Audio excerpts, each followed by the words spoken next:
Farm End, c'est un petit jeu pour 2 à 5 joueurs à partir de 10 ans pour des parties d'environ 20 minutes. C'est un petit jeu de pli très minimaliste puisqu'il y aura que 21 cartes dans le jeu, des cartes numérotées de 1 à 7 qui seront présentes à chaque fois en 3 exemplaires mais dans des couleurs différentes.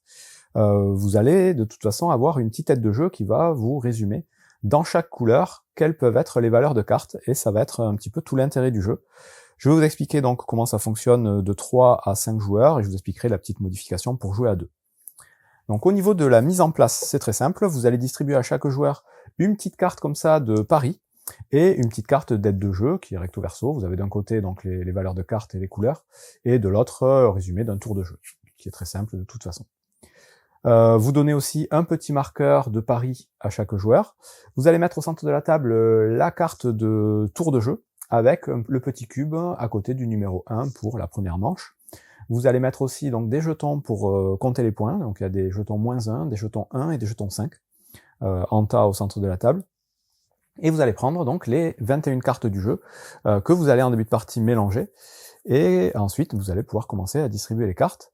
Ce sont des cartes donc avec des animaux au niveau du thème, vous allez avoir donc un concours de bruit, les animaux vont faire leur cri, et c'est celui qui criera le plus fort qui gagnera.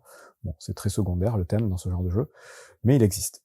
Donc vous mélangez tout ça, vous donnez les cartes à un donneur, donc vous déterminez un premier joueur qui va mélanger les cartes, et qui va distribuer à la première manche une carte à chaque joueur, une seule carte. Donc vous voyez, quel que soit le nombre de joueurs, 2 ou 3, 4 ou 5, tous les joueurs auront une seule carte à la première manche.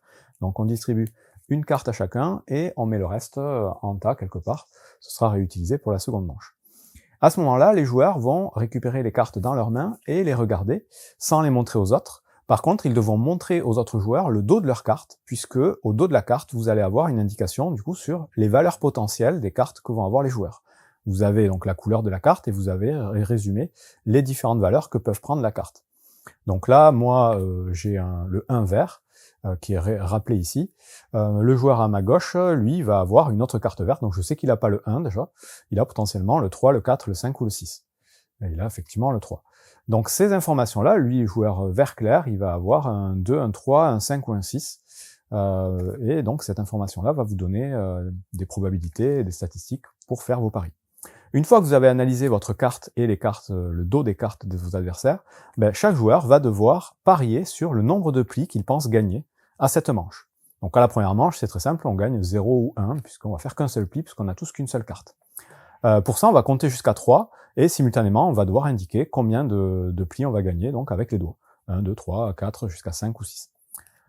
Une fois qu'on a fait ça, on va placer notre marqueur sur la valeur qu'on pense être la bonne. Donc moi, je vais dire que je vais parier 0, avec un 1, je vais pas aller très loin. Lui, il va mettre sa valeur sur 1, lui va mettre sa valeur sur son pari sur 0. Et à partir de là, donc le joueur à gauche du donneur, de celui qui a distribué les cartes, va entamer le pli, en jouant une carte de sa main, de son choix, donc au début on n'a qu'une carte, c'est vite fait. Le joueur suivant dans le sens aiguille du montre, comme dans beaucoup de jeux de pli, va devoir suivre la couleur. S'il a une carte de la même couleur, donc là de type vert foncé, la pomme, il doit jouer obligatoirement cette carte. Si par contre il n'a pas la bonne couleur, dans ce cas-là il joue la carte qu'il veut. Donc là lui il va jouer sa carte qui est un 6 vert clair, et moi je joue aussi la carte que j'ai. Encore une fois, si j'ai la couleur, je suis obligé de la jouer, donc là c'est le cas. Si j'ai une autre couleur, je joue ce que je veux. Donc une fois qu'on a chacun joué nos cartes, c'est tout simplement la carte de plus forte valeur qui remporte le pli. Mais par contre, si jamais on se retrouve à la fin du pli à avoir des cartes de valeur identique, et je vous rappelle, il y a 3 fois la même valeur dans le jeu, ces cartes-là sont éliminées pour déterminer le vainqueur. Par exemple ici, si le joueur vert avait eu le 3 vert au lieu du 6, dans ce cas-là, les 2 3 auraient été éliminés, et c'est moi avec mon 1 qui aurait gagné le pli, ce qui m'aurait un peu embêté. Là, dans cette configuration-là, on a tous des numéros différents. Dans ce cas-là, c'est le plus fort numéro, c'est le joueur qui a joué la carte verte, qui remporte le pli, et à ce moment-là, il récupère toutes les cartes, et il les met en tas à côté de lui. Et une fois qu'on a fait ça, on regarde, si on n'a plus de cartes en main, on passe à la phase de décompte de points. S'il nous reste des cartes, c'est le joueur qui aura remporté le dernier pli qui va jouer à son tour une carte de sa main, et on recommence la même chose dans le sens aiguille d'une montre. Les joueurs doivent suivre la couleur ou jouer la carte qu'ils veulent à leur tour, et une fois que tout le monde a joué une carte, on regarde qui c'est qui gagne le pli. Là, on n'a plus de cartes en main, donc on passe à la résolution et on regarde si on a respecté nos paris.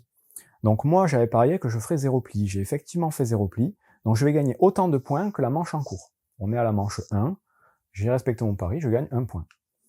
Lui, il a dit qu'il allait faire 1 pli, mais il s'est trompé. Dans ce cas-là, on va regarder l'écart entre le nombre de plis qu'on a gagné et ce qu'on a parié. Donc, il a fait 0, il a parié 1, mais il va prendre moins 1. C'est la différence entre le nombre de plis qu'il a fait et ce qu'il a parié. Il prend moins 1. Lui, c'est pareil, mais dans l'autre sens, il avait dit qu'il ferait 0 pli, il en a fait 1. Son écart de points, c'est moins 1. Donc, il va aussi prendre 1 moins 1. Une fois qu'on a fait tout ça, on va récupérer toutes les cartes en jeu, on va reprendre les cartes qui avaient été mises de côté, on remélange toutes les cartes, on passe le tas à son voisin, qui devient le nouveau donneur, qui mélange tout ça, et qui va, cette fois, donc on passe au deuxième tour, donner le nombre de cartes indiquées. Donc là, c'est 2 cartes à chaque joueur. Donc il va distribuer 2 cartes à tous les joueurs. Le reste en tas au centre. Encore une fois, on analyse les cartes, on regarde le dos des cartes. Donc là, on saura que moi, j'ai un 6, puisque j'ai la carte rouge, et c'est la seule carte où il y a une seule valeur. Les autres, il va falloir essayer d'analyser. Et on commence donc avec le joueur suivant, qui va jouer un tour, qui va jouer sa carte, on doit suivre la couleur, et on recommence, ainsi de suite. On va faire ça au total 6 manches, et vous voyez que à la 5e, la 6e manche, il peut y avoir des nombres de cartes différentes en fonction du nombre de joueurs distribués. Et à la fin de la 6e manche, tout simplement, celui qui aura le plus de points sera déclaré vainqueur. S'il y a une égalité au point, on joue une manche supplémentaire jusqu'à ce qu'un joueur se départage et finisse vainqueur. Pour la variante à 2 joueurs, vous allez jouer avec un 3e joueur fictif. C'est-à-dire que chacun aura sa petite carte de pari, mais on aura aussi un joueur qui sera assis virtuellement à gauche du premier donneur, donc il jouera en second pour la première manche, et on va donc lui distribuer des cartes qui vont rester face cachée, qu'on mettra éventuellement en éventail devant lui, et à son tour, il jouera automatiquement la carte de plus forte valeur, potentiellement, par rapport au dos des cartes. Et si jamais il doit suivre à la couleur, là par contre il prendra la carte de la bonne couleur, de plus forte valeur éventuellement, qui jouera automatiquement, et au niveau des paris, il va parier des choses différentes, donc c'est marqué dans le livret de règles. Il pariera 0 à la première manche, 1 à la seconde manche, 0 à la troisième manche, 2 à la quatrième manche, 0 à la 5e manche, 3 à la 6e manche. Donc en gros ça fait 0-1, 0-2, 0-3. Et il va gagner plus ou moins de points aussi en fonction de ce qui va se passer. Il peut gagner les plis. Et voilà, c'est un petit joueur automatique qu'on va jouer. Bon, c'est pas la configuration la plus intéressante pour ce genre de jeu, mais ça existe et ça fonctionne à peu près bien. Et c'est tout pour les règles de Farm Hand, qui est un jeu très simple, un jeu de plis, on va dire le plus basique, qui reprend un petit peu l'idée, la mécanique de Skull King pour cette histoire de pari, sauf que là, on a très peu de cartes, des cartes numérotées de 1 à 7, donc très simple, il n'y a pas de pouvoir particulier, mais on a cette règle donc de connaître un petit peu des informations sur les cartes des autres joueurs avec le dos des cartes, leur couleur et leur valeur. Et ça change un petit peu le feeling du jeu. Il y a un petit peu de probabilité, un petit peu de feeling, et ça rend le jeu tout à fait intéressant. Donc très simple, très minimaliste, mais très chouette. Un bon petit jeu de plis, facile à sortir, très simple à expliquer, très simple à jouer, que je vous recommande. Si vous connaissez pas, là encore, le jeu, les règles sont en français, la boîte est en français, mais il n'est pas encore disponible dans la plupart des boutiques françaises. Je sais pas trop comment ça marche, la distribution à ce niveau-là, mais c'est bizarre. Il devrait arriver très prochainement un peu partout. Bon jeu!